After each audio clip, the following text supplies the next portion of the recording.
Le Seigneur va apaiser toutes les tempêtes qui ont été levées dans ta vie. En le nom puissant de Jésus-Christ de Nazareth, reçois la paix. Reçois la paix dans ta vie, la paix dans ta famille, la paix, alléluia. Dans les eaux troubles, reçois cette paix. Dans les eaux troubles, reçois la paix. La paix. Je prophétise pour l'apaisement de toutes les tempêtes. Je prophétise pour l'apaisement de toutes les tempêtes.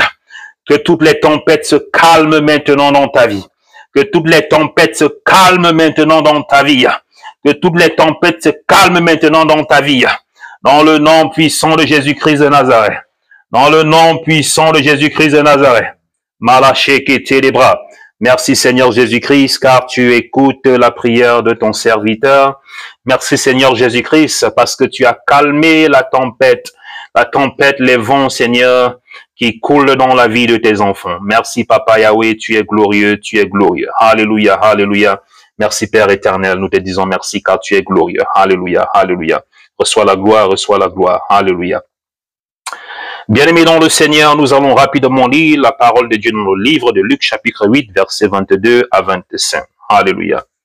Nous allons rapidement lire cela. Alléluia. Merci Seigneur Jésus-Christ. Merci Seigneur Jésus-Christ. Un jour, Jésus monta dans une barque avec ses disciples et il leur dit, « Passons sur l'autre rive du lac. » Et ils gagnèrent le large. Pendant qu'ils naviguaient, Jésus s'endormit. Prêtez attention à ça. Jésus-Christ s'endormit. Une tempête s'abattit sur le lac.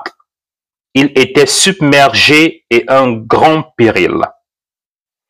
Les disciples s'approchèrent et réveillèrent en disant, « Maître, nous sommes perdus. » Et lui, se réveillant, menaça le vent et les flots agités. Ils s'apaisèrent et le calme se fit. J'aimerais que vous notez ça. Ils s'apaisèrent et le calme se fit. Il faut noter ça. Alors Jésus leur dit, « Où est votre foi? » Remplis de crainte, ils furent saisis d'étonnement et se disaient entre eux, « Qui est-il donc? Celui-ci. » J'aimerais que vous notez ça aussi.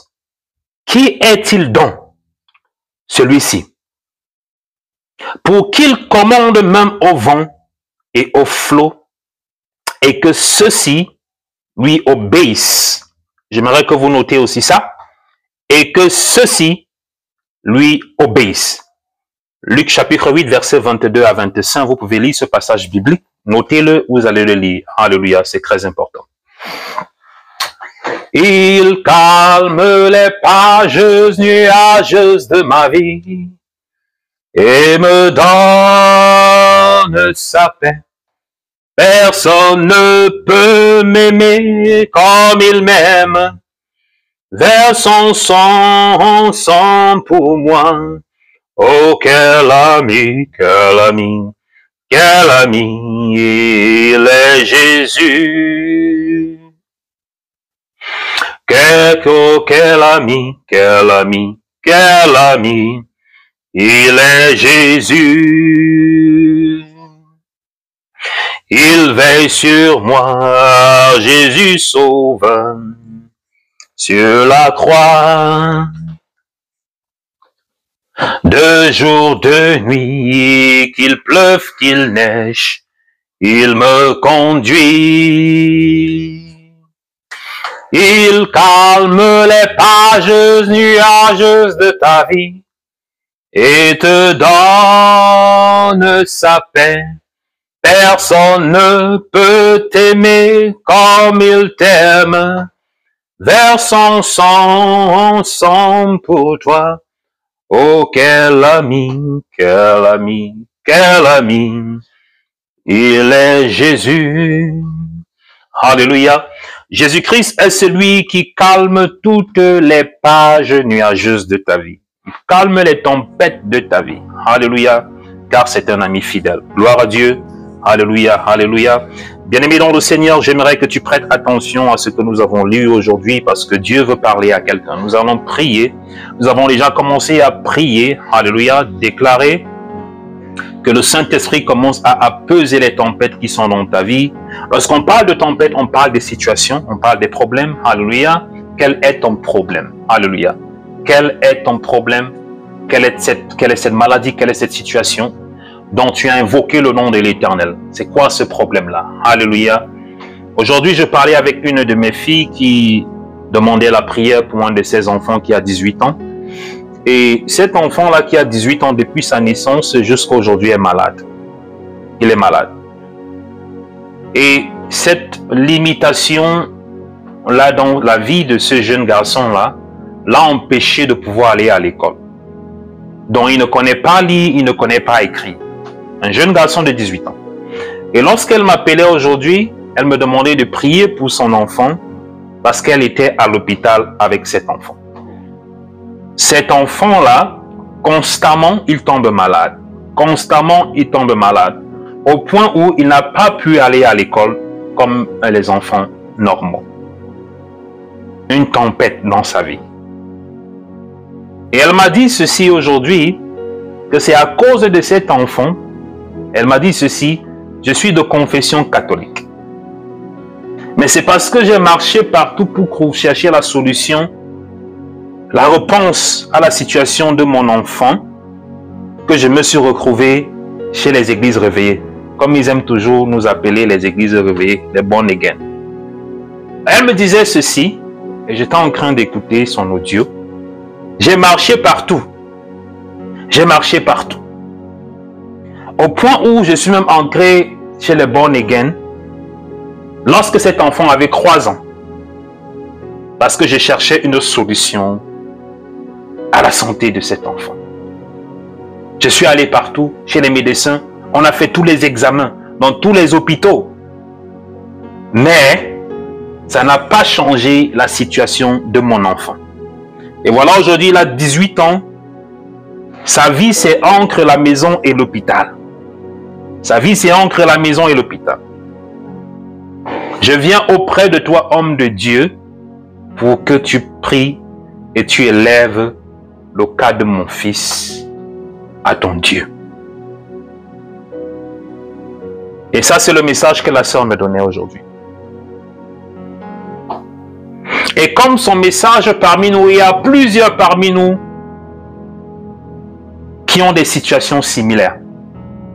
Ça ne peut pas être le même, mais d'autres problèmes, d'autres tempêtes. La tempête dans nos vies représente une situation qui te rend inoffensif. C'est une situation où il n'y a pas de solution. C'est une situation qui cause la peur. Une situation qui apporte la défaite. Lorsque la sœur dit, je suis allé partout, chez tous les docteurs, on a fait tous les examens, on a vu tous les gens d'hommes de Dieu pour prier pour mon enfant, mais rien n'a changé. La tempête est cette situation dans ta vie qui t'a déjà fait marcher pour aller partout. Tu as cherché l'aide partout. Au point où tu as même commencé à douter de la capacité de Dieu de pouvoir résoudre ce problème. La tempête est ce problème-là qui a commencé à ouvrir le doute à ta confiance en Dieu. La tempête est cette situation-là, ce problème-là, qui a fait en sorte que tu as commencé à dépendre de tes propres forces. Parce que tu as tellement crié, tu as tellement prié, tu n'as rien vu et tu as commencé à chercher une solution humaine à ton problème. Parce que tu t'es dit, certainement, Dieu m'a abandonné avec ce problème. Dieu m'a abandonné.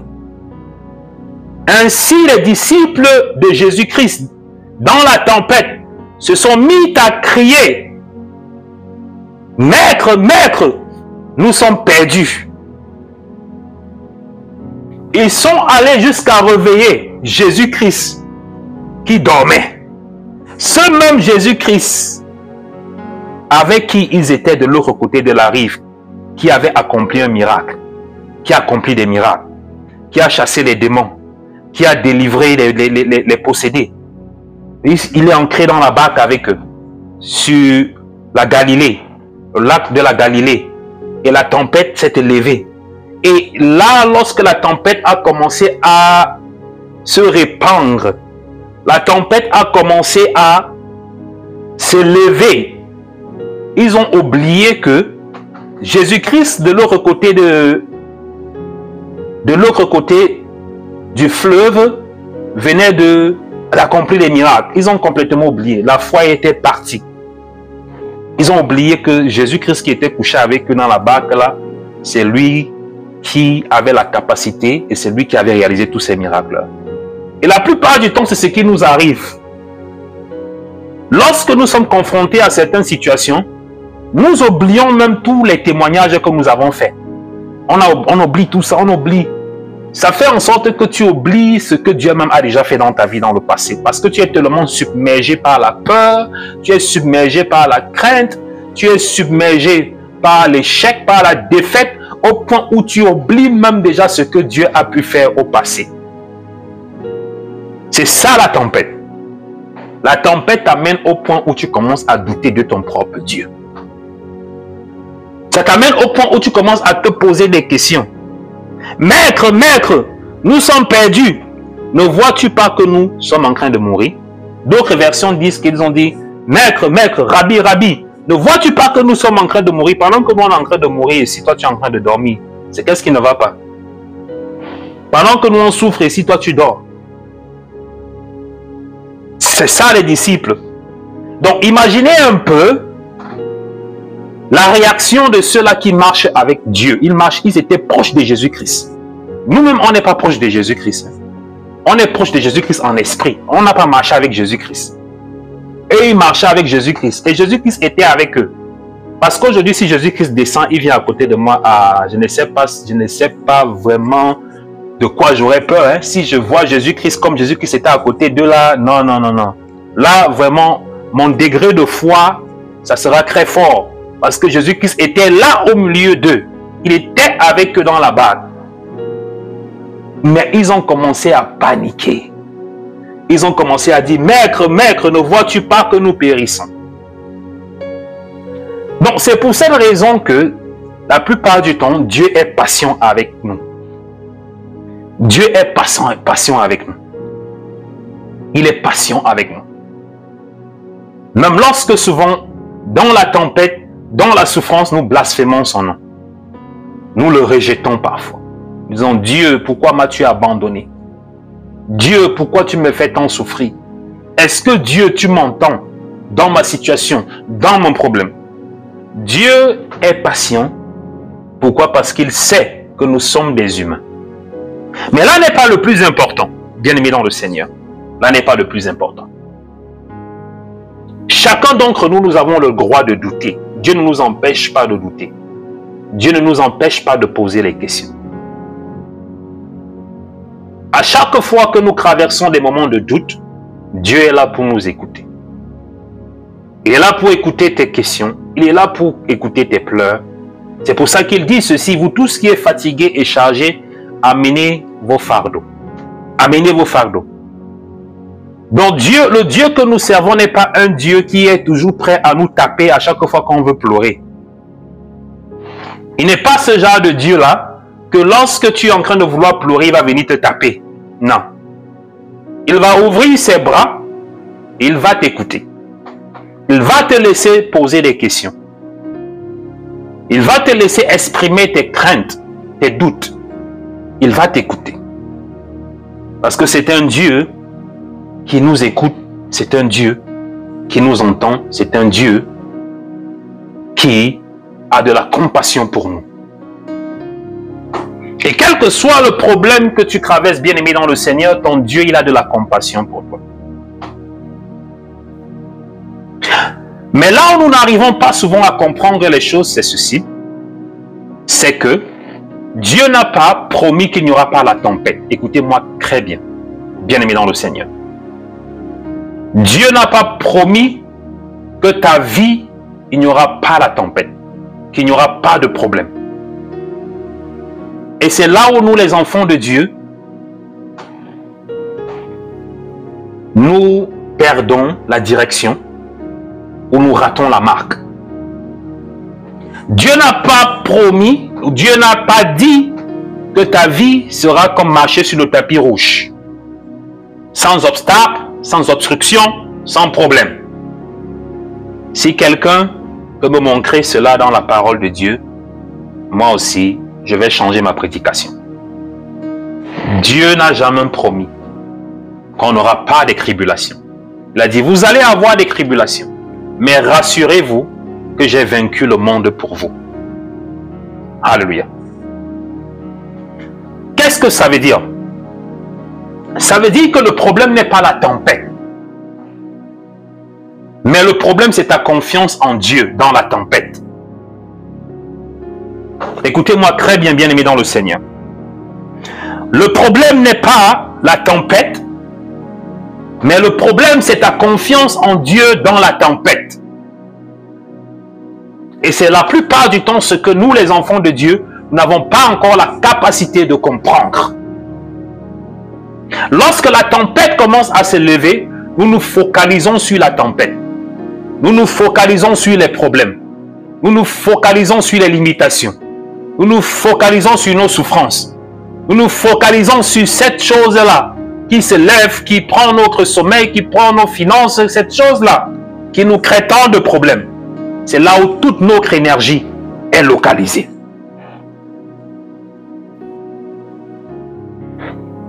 Comme j'ai dit, le problème n'est pas avec la tempête, mais le problème est avec ta foi, ta façon de réagir pendant la tempête. Il y aura toujours la tempête. Mais comment toi, en tant qu'enfant de Dieu, tu réagis face à ce problème-là? C'est ça qui va déterminer. C'est ça qui va déterminer. Alléluia. Donc les disciples, ils commencent à réveiller Jésus-Christ. Alléluia. Et Jésus-Christ, lorsqu'il se lève, qu'est-ce qu'il fait? Jésus-Christ était en train de dormir. Peut-être qu'il rêvait. Je ne sais pas de quoi il rêvait. Je suis qu'il dormait vraiment. Jésus-Christ devait vraiment... Il était fatigué. Parce qu'il était un homme comme nous. Il avait déjà fini de travailler de l'autre côté. Il avait déjà guéri les malades. Toute la journée, Jésus-Christ avait déjà... Parce qu'il venait de Décapolis de l'autre côté. Il avait déjà nourri les gens. Il avait déjà enseigné. Donc Jésus-Christ, le temps qu'il devait ici se reposer. C'est pour ça même que lorsque... Imaginez, pour ceux qui sont déjà partis dans l'eau, dans les eaux, dans la mer, imaginez lorsqu'il y a la tempête, le bruit, les vagues, toutes ces choses-là, imaginez un peu pour ceux qui sont déjà allés dans les hautes eaux. Ben, la Bible dit que malgré ça, Jésus-Christ dormait. Malgré tout le bruit, le vent, la panique, tout ça, la Bible dit qu'il dormait. Donc ça veut dire que Jésus-Christ devait vraiment être fatigué. Pourquoi? Parce qu'il était un homme. Ok? Bien que la plénitude de la divinité résidait en lui, alléluia, il avait la nature humaine. Donc c'est pour ça qu'il avait ici la capacité d'être fatigué. Et c'est pour ça que souvent, il y a des moments où, lorsque j'ai fini de passer toute une journée, j'ai prié, j'ai rendu ministère, lorsque je mets ma tête sur le lit comme ça là, lorsque j'ouvre mes yeux, c'est seulement le matin. Donc je ne me rappelle plus de ce qui s'est passé. Donc lorsque je me mets sur le lit comme ça là, peut-être, je dis, je vais faire 5 minutes.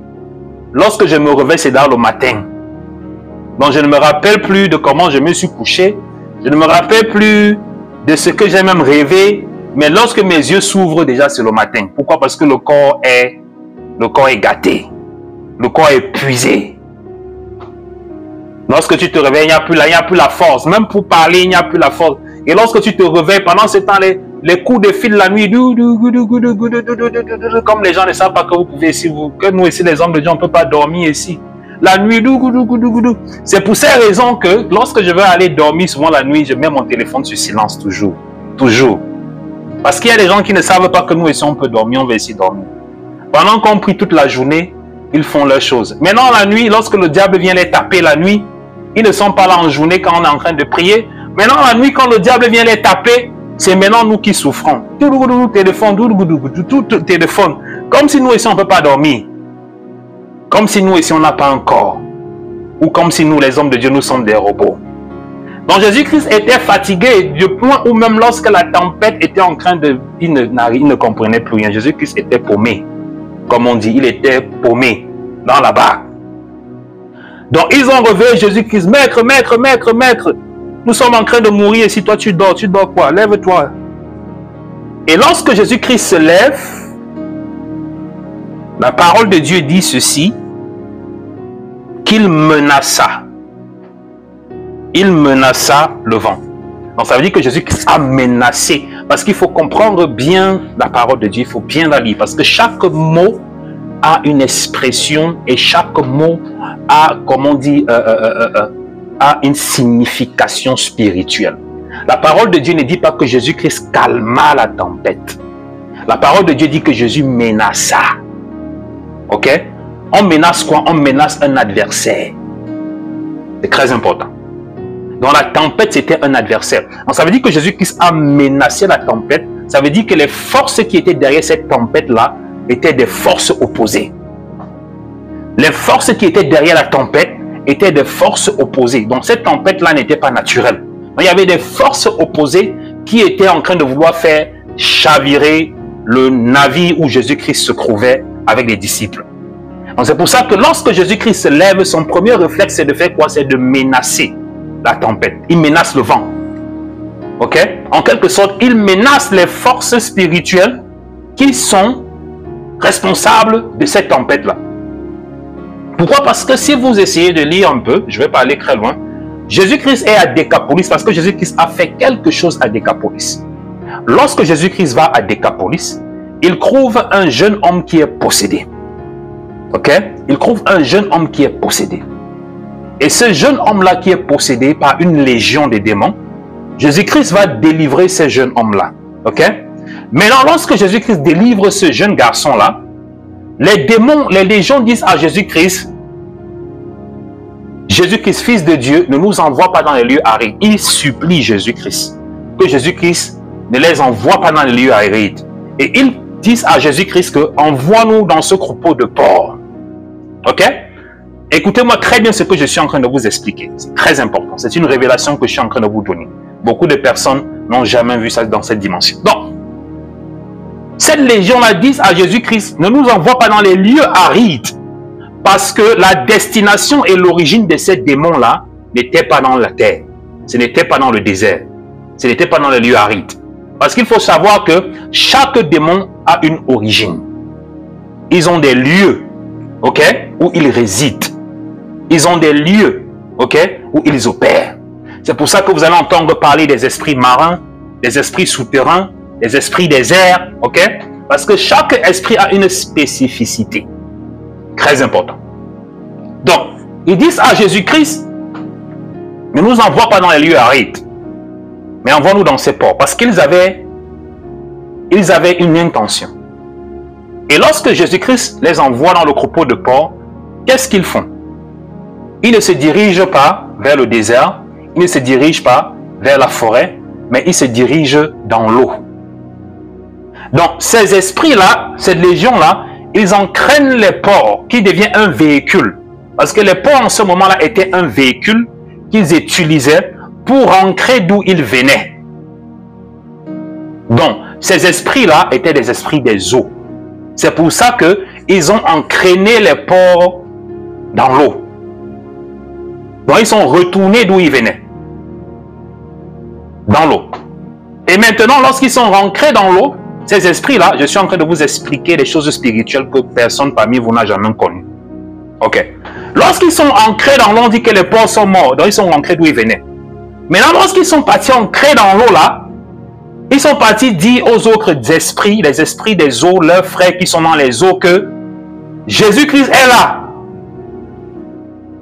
Il nous a chassés. Ils sont partis faire quoi? Préparer leur attaque dans les eaux. Donc, ils attendaient, ils savaient que Jésus-Christ allait prendre la barque pour retourner de l'autre côté. Donc, qu'est-ce qu'ils font? Ils vont maintenant dans les eaux, ils se préparent. Donc maintenant, lorsque Jésus-Christ finit d'opérer en Décapolis, il prend maintenant la barque pour retourner de l'autre côté. Il doit traverser la Galilée. Et c'est maintenant dans cette traversée-là que la tempête s'élève. Et qu'est-ce qui a provoqué cette tempête-là? Ce sont ces esprits-là qui sont partis se préparer. Dont leur plan et leur stratégie, c'était de faire quoi? De faire couler la barque de Jésus-Christ. Mais ce qu'ils n'avaient pas compris, ils n'avaient pas compris qu'effectivement, Jésus-Christ est le maître de toutes choses. Ils n'avaient pas compris que Jésus-Christ est le maître de la nature. C'est lui qui a créé toutes choses. Donc, maintenant, lorsqu'ils soulèvent cette tempête-là, ils sont responsables parce qu'il y avait une activité spirituelle derrière. Cette tempête n'est pas venue pour rien. Il y avait une activité spirituelle derrière cette tempête-là. Lorsque Jésus-Christ était en train de retourner. Maintenant, lorsque Jésus-Christ se lève, il menace. Donc, je dis, on menace un adversaire. C'est pour cette raison que chaque mot de la Bible a une signification. C'est très important. Donc, il menace les entités qui étaient responsables du déclenchement de cette tempête-là. Et c'est pour cette raison que la tempête se calma. Pourquoi? Parce qu'après que Jésus-Christ ait menacé la source, l'origine de cette tempête, qui étaient ces entités spirituelles-là, les esprits des eaux, ils se sont calmés. Ils ont abandonné et toute la mer de Galilée s'est apaisée. Et Jésus-Christ a continué son trajet pour aller de l'autre côté. Donc c'est ça qui s'est passé. Derrière chacun de nos problèmes, il y a une force spirituelle, toujours. Mais le problème, c'est que Jésus-Christ connaissait ce que ces esprits-là allaient faire. C'est pour ça lorsqu'ils ont dit à Jésus-Christ que ne nous envoie pas en lieu aride, mais envoie-nous dans... Jésus-Christ savait déjà ce qu'ils avaient déjà programmé. C'est pour cette raison que Jésus-Christ, pendant qu'il traversait, lui, il s'est mis à dormir. Parce qu'il savait déjà ce qui allait se passer dans la mer de Galilée. Il savait parce que rien ne peut se passer sans que Dieu ne connaisse. Mais Jésus-Christ l'a permis, pourquoi? Parce que Jésus-Christ a utilisé cette situation-là pour apprendre quelque chose à ses disciples. Le problème n'était pas que Jésus-Christ ne pouvait pas calmer la tempête ou empêcher que ces esprits marins-là ne déclenchent cette tempête. Mais le problème était que Jésus-Christ voulait utiliser ça pour enseigner quelque chose à ses disciples. Et c'est pour ça que lorsque vous lisez ce passage à la fin, ses disciples furent saisis, remplis de crainte. Ils furent saisis d'étonnement et se disaient entre eux, qui est-il donc, celui-ci, pour qu'il commande même au vent et au flot et qu'il l'obéisse. Donc Jésus-Christ voulait utiliser cette situation-là pour apprendre quelque chose à ses disciples. Ce jour-là, les disciples de Jésus-Christ ont vu un autre aspect de Jésus-Christ. Ils ont compris quelque chose encore de plus de Jésus-Christ qu'ils n'arrivaient pas à percevoir. Et ils ne pouvaient que percevoir cet aspect de Jésus-Christ-là au travers de ce problème-là. Écoutez-moi, bien-aimé dans le Seigneur, je veux tout simplement te dire que chaque situation ou chaque tempête qui se lève dans ta vie, c'est un instrument que Dieu utilise pour pouvoir faire quoi? Démontrer sa gloire. C'est très important. Et c'est ça qu'on appelle la souveraineté de Dieu. Le problème n'est pas que la tempête est très grande plus que ton Dieu. Mais le problème, c'est que Dieu veut voir ton état d'esprit lorsque tu traverses cette tempête-là. Parce que la tempête était un test. Et au travers de ça, les disciples ont vu l'autre aspect, l'autre grandeur, l'autre dimension de Jésus-Christ. Où la Bible dit, il fut saisi, rempli d'une crainte. Et il fut saisi d'un étonnement. Ils se sont étonnés, ils ont dit que, merde, c'est qui ça? C'est quel genre d'homme si que même il parle même au vent, les flots, ça l'écoute. Donc ils ont vu une autre dimension de Jésus-Christ.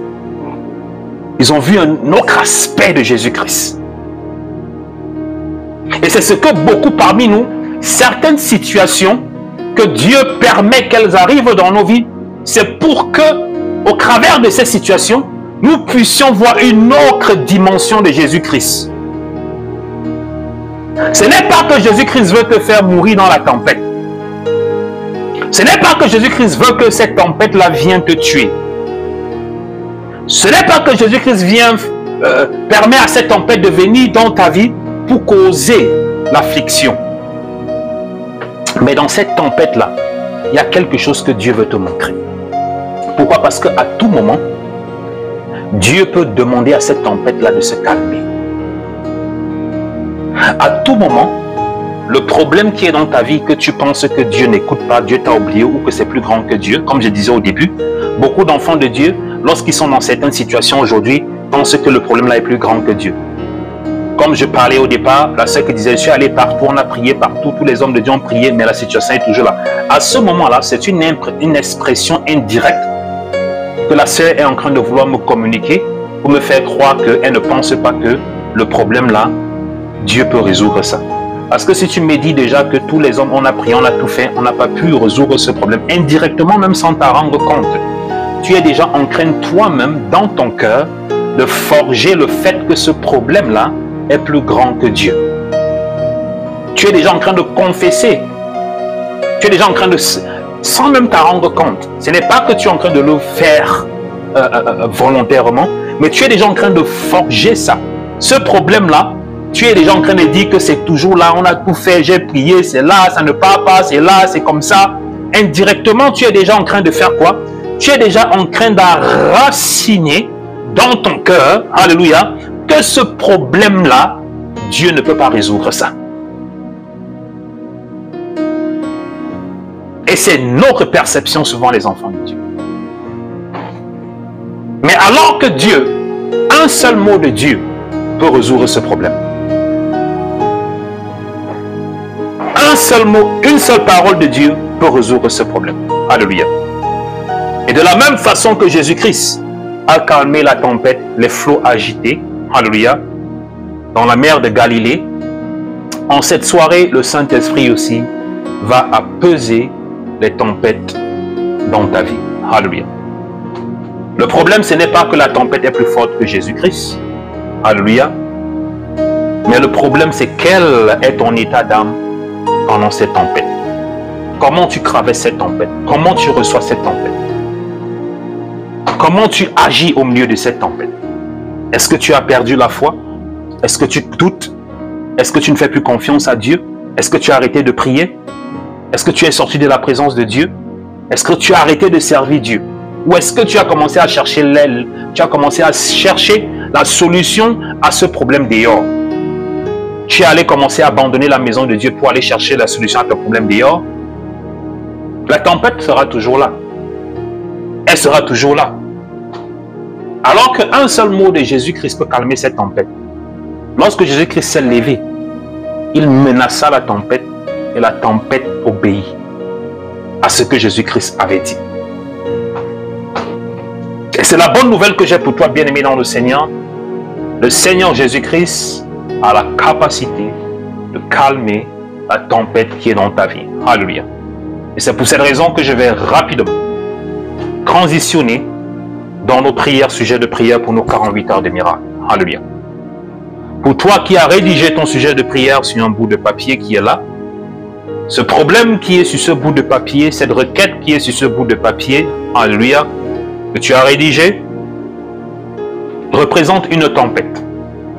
Et je vais prier pour chaque sujet qui est écrit sur les bouts de papier qui seront levés cette nuit, que Jésus-Christ, de la même façon qu'il se leva et menaça la tempête, que le Saint-Esprit, alléluia, de la même façon que je vais lever ma voix cette nuit, aussi apaise les souffrances, apaise les tempêtes de ta vie.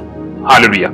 De la même façon que le Saint-Esprit localise ton sujet de prière.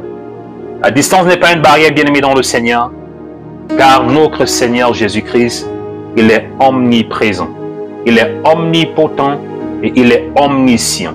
Alléluia. Pour tous ceux qui se sont connectés pour la première fois, ce mercredi, tous les mercredis, nous avons nos 48 heures de miracle. Et pendant cette période, vous écrivez vos sujets de prière sur un bout de papier. Et vous allez présenter ces sujets de prière lorsque je vais vous donner l'instruction. Je vais prier pour tous ces sujets de prière. Et le Dieu de cette maison va localiser et toucher chaque sujet de prière. Et comme j'ai dit, bien-aimé dans le Seigneur, ta foi. Car la parole de Dieu déclare qu'il est impossible de plaire à Dieu sans la foi, car tous ceux qui se rapprochent de Dieu doivent croire qu'il existe et qu'il est quoi? Le rémunérateur de tous ceux-là qui le cherchent diligemment. Hébreux chapitre 11. Alléluia. Donc Dieu est le rémunérateur de tous ceux-là qui le cherchent diligemment.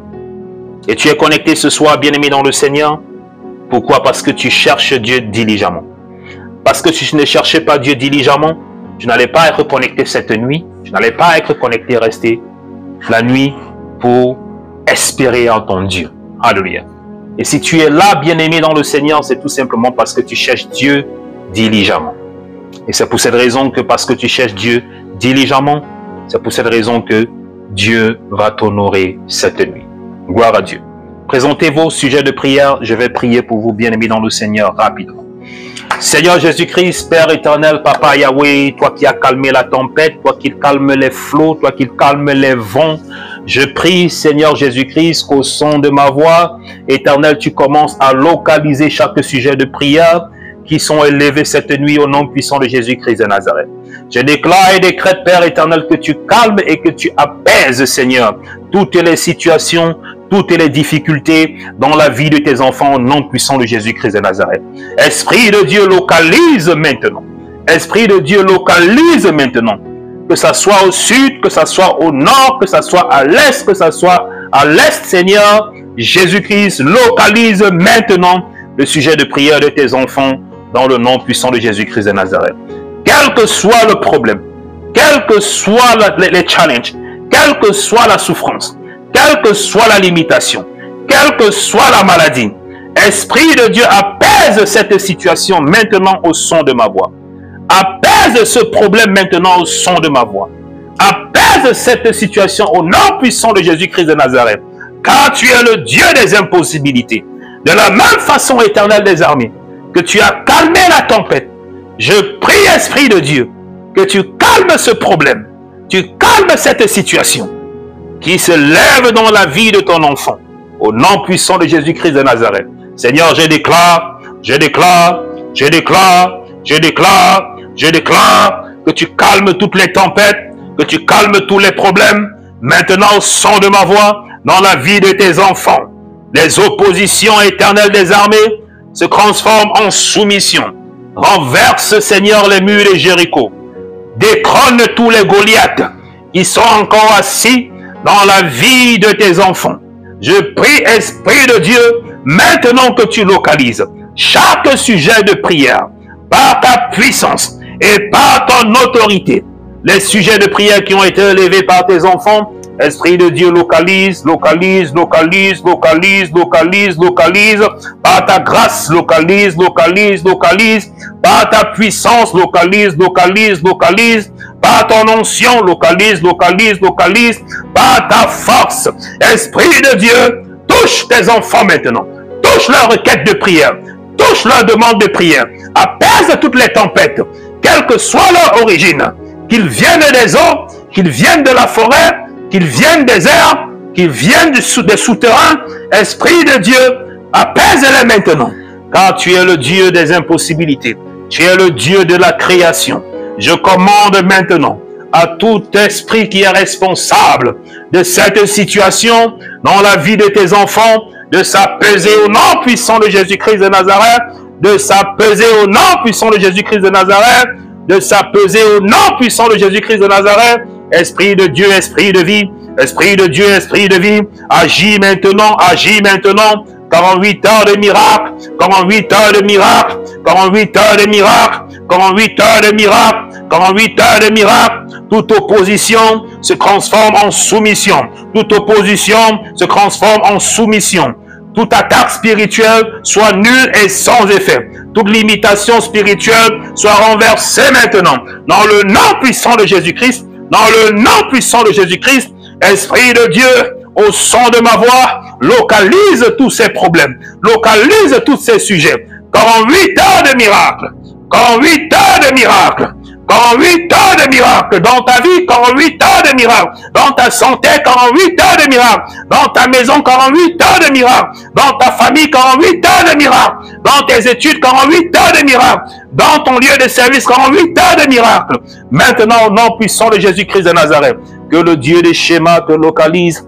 Que le Dieu des schémas se souvienne de toi. Que le Dieu des schémas te localise. Que le Dieu des schémas se souvienne de toi. Que le Dieu des schémas te localise. Que le Dieu des schémas se souvienne de toi dans cette situation maintenant, quels que soient les obstacles, quelles que soient les forces spirituelles, que la main de Dieu te touche là où tu es, dans ta maison, dans ta famille, dans ton lieu de service, dans ton ministère. Reçois maintenant les 48 heures de miracles. Reçois maintenant les 48 heures de miracles.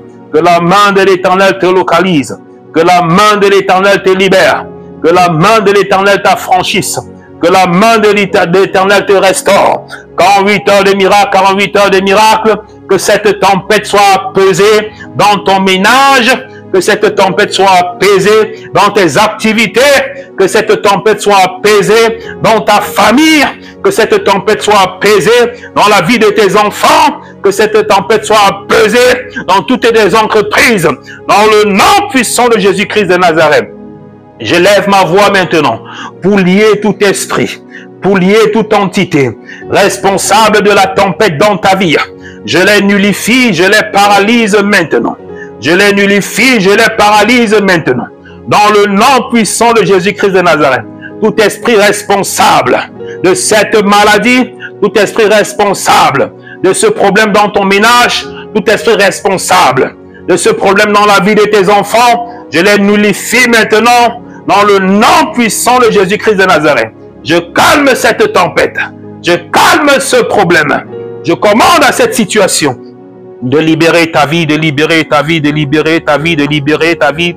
Je commande à cette maladie de libérer ta vie, de libérer ta vie, de libérer ta vie.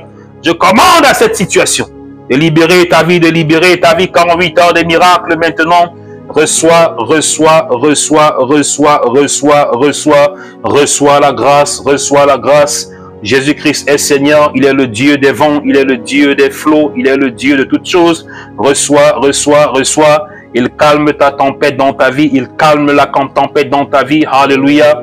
Dans le nom puissant de Jésus-Christ de Nazareth que j'ai prié. Amen, amen, amen. Que tes 48 heures de miracles soient accomplies, soient établies dans le nom précieux de Jésus-Christ que j'ai prié. Amen.